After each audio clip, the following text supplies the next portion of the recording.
At ito nga guys, yung bago ko nabili, side stepper siya na pang exercise or glider. So pag ganito siya. And then meron na rin pala siyang ganito na strap na pwede mong gamitin as arm exercise. Medyo mabigat, kaya talagang hihingalin dito yung braso mo. Effective siya sa akin dahil masakit na yung dito ko. Wala pang sigurong 100 step yung nagagawa ko.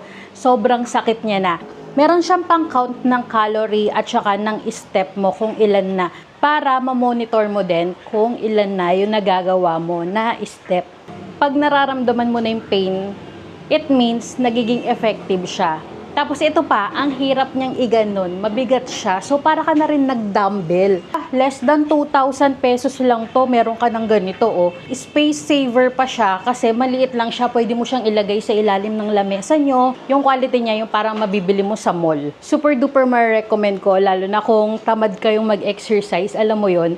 Tas nanonood ka lang ng Netflix. Ito lang gawin mo, okay na. Gusto ko lang talagang i-share itong stepper na to dahil para sa akin nagiging effective siya. Ito ang ma-recommend ko sa inyo. Hindi pa siya ganun kasakit sa bulsa at hindi mo kailangan lumabas ng bahay para mag-exercise or para tumakbo. At ilalagay ko dito sa aking yellow basket kung saan ko siya nabili. So, ayan guys, buyers, follow me for more!